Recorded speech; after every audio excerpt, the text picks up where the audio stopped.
going in, we've got our top 3 moments of season 2. Kevin, go 3.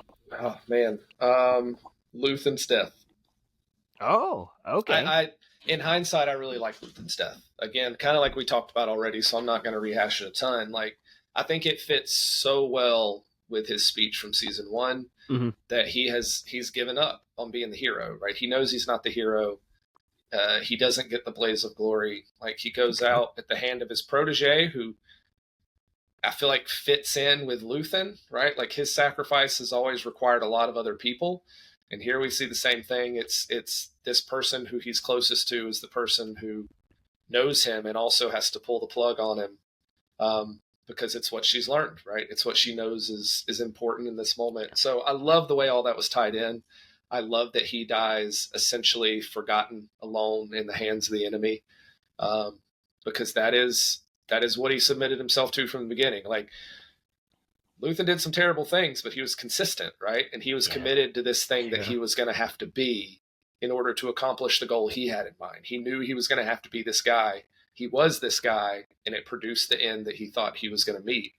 So I think it's his end is just very poetic in that nature. And I the more I think about it, the more I like the way his story comes to a close there. So yeah, put it that number way. 3. Ryan, what's your number 3? Oh man, this is difficult.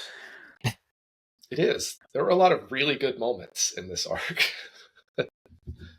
You want me to give my 3 first? Yeah. Okay. Yeah. I'm not sure. I'm going Gorman Massacre at number 3. Andor's, the complaint people have for Andor is it's like Anbor and it's super boring. And snore. Well, and snore. You watch the Gorman Massacre, that is far from boring. Man, Yeah. you got the blasters, you've got explosions, you've got the droids, you've got Cyril turning into a bad man, you've got some hand-to-hand combat. Gorman Massacre, very well shot. Big fan of that scene, big fan of that arc. Fun fact, I think that episode, Who Are You? That is the highest ranked Andor episode on Rotten Tomatoes. Oh, okay. As far as the score goes, it's like a 9.9 or 9.8 or something like that. It's like way up there. It's my favorite episode. Yeah, mine's the next one. But Ryan, number 3. Number 3. I was trying to figure out where I would rank it, but yeah, I'll go with number 3, the Gorman Massacre for sure. Yeah. Kevin, number 2. I wrestled with number 2. I ended up bumping Mon Mothma's speech out of my top 3. Oh, wow. How dare you? Listen, I'm sorry. It was great. It did give me goosebumps, but I felt like I had to pick something different than all just the serious things, even though it was so good. So that and the TIE Avenger wedding sequence, the mishmash of that, those were right outside my top 3. Yeah. That was good. It's just that wedding sequence. Really that was a good with one. With the Niamo song and dancing. Yeah, that was good. Yeah. I have a soft spot for K2. Okay. I love Alan Tudyk. I think he brings such life to that character. And so his action sequence, listen, I don't know what it was about it. I was in laughing. Episode 11. It was awesome. Episode 11, right? Yeah. It was, and I think it stood out because the episode was otherwise just a lot of kind of waiting and sitting. But I just love that sequence. You get a ton of him, his character, his personality, just all the things we talked about, that he does not care about anything. And so just that we got to have at least a short sequence that was all about, it really was kind of all about K2. It was. I loved that sequence. And so that is a sequence I would go back again and I would just laugh at again and I would love it. Yeah. And I think it's great. So I had to fit that in there. That particular sequence, Kevin, I know you're not a professional wrestling fan, right? I don't know if you are or not. But what happens in these crazy matches where there's 6 people in a ladder match and stuff, only one person's going to win. It's predetermined. I get it. It's not fake. It's scripted. But you get there and all of the people in this match, though, they all get their spot, right? They all get to do this one crazy thing where the fan of whoever that wrestler is goes home going, wow, I can't believe I saw Jeff Hardy jump through a guy on a ladder, a table, whatever. And so that's what that was for K2. Like you've got all these people that need to be fed as far as the fans. And so the K2 fan's going to go, did you see K2 bust through and get up to that apartment floor? And like, he took everybody out. That was great. And so that's kind of what that was in the professional wrestling equivalency. I like that. It's the spot for him. Yeah. I'm a K2 fan. So yeah, I can follow that. I'll go my number 2 next. We're going to keep in that order. Mon Mothma's speech.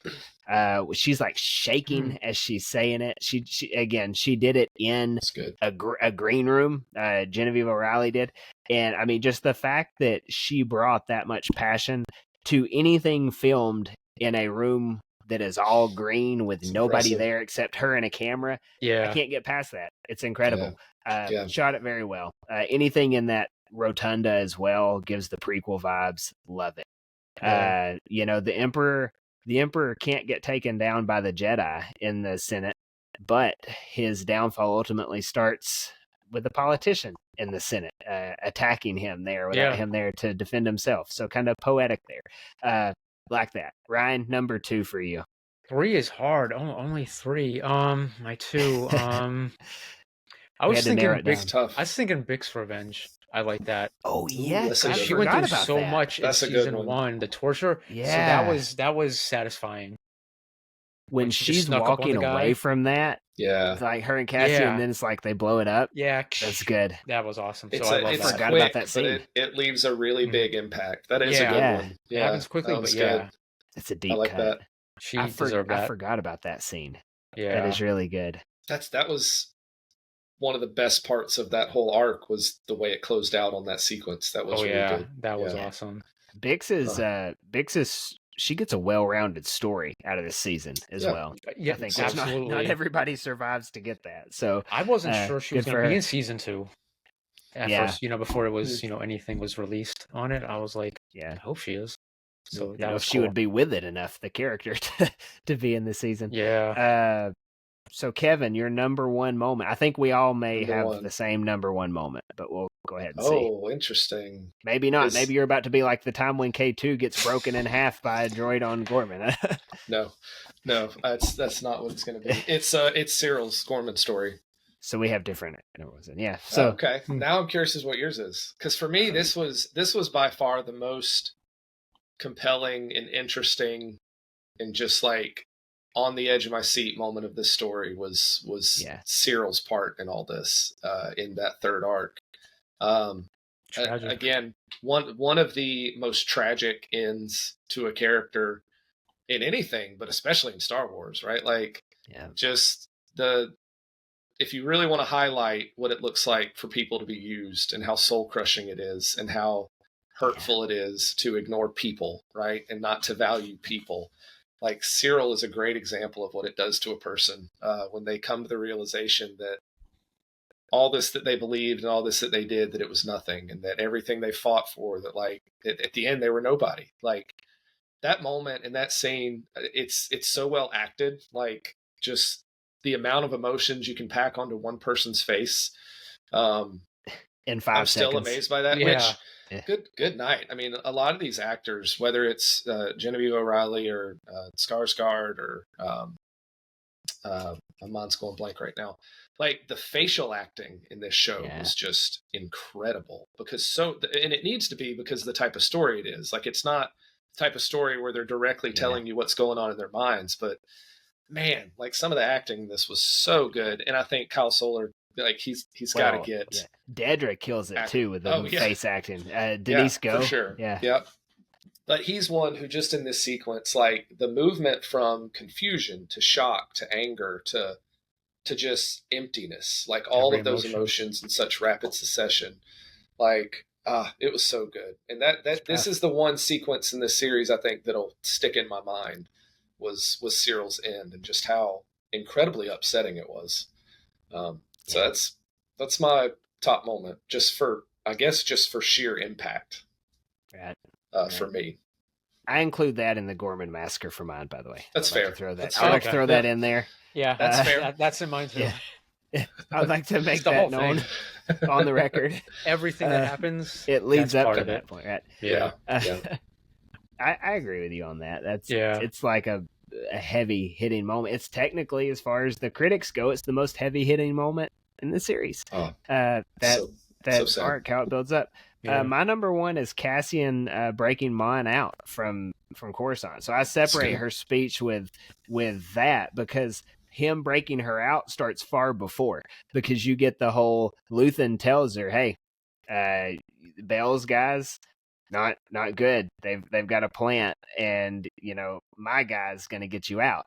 On the same side of that, you've got Cassian having to become Luthen's guy again, and Luthen's like, oh, I call and you're here, right? You get that mental game with it, and it's like, is Mon going to trust him? Is Cassian with Luthen or the rebellion? Yes to all of those, right? Like, he's with Luthen, but when Cassian gets her out, he relates to her. He's not he doesn't immediately say, I've got friends everywhere. He starts relating to her movement first, and then he has to do that. I've got friends everywhere.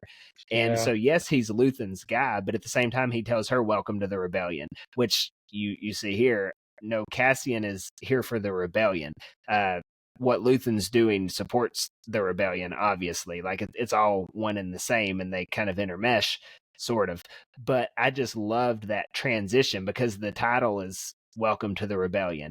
And that's very much it. She delivers the speech, and it's not just her getting to the rebellion. I think it's a big Cassian rebellion thing as well. So I like that a lot. It's tie-in with Rebels too. I love it. So to me, that's good. It's hard to argue between this. I think this is my favorite moment in all of Andor, but the one way out is, they're like 1A and B there. Like, they kind of go hand in hand, and it's cool that they're both an escape scene, right? You kind of get that tension there. But I think this is my favorite Andor series scene as well. Yeah. One of the things I love about that sequence, is the massive juxtaposition between Cassian just like casually offing people, and Mon's shocked. She's just what is happening right now? And like the realization of what she's now walked into, kind of going along with that welcome to the rebellion. Welcome to the rebellion. That's such a good sequence as they march through, and the pace. Like, I love the jarring difference between the two of them there. It looks cool too, like where they filmed and everything. Really cool. Yeah, that's really cool. Ryan, what's your number one? I was torn with yours, honestly. I wanted to include that so bad. I love that sequence of him breaking her out. It was so epic. It was definitely needed. We needed to see that. But I have to go with Mon Mothma's speech. I've watched that so many times. I loved it. It's so powerful. It's so necessary. It's something that we all really needed to hear. So it has to be. And it has to be included, and it has to be number one for me. I like it.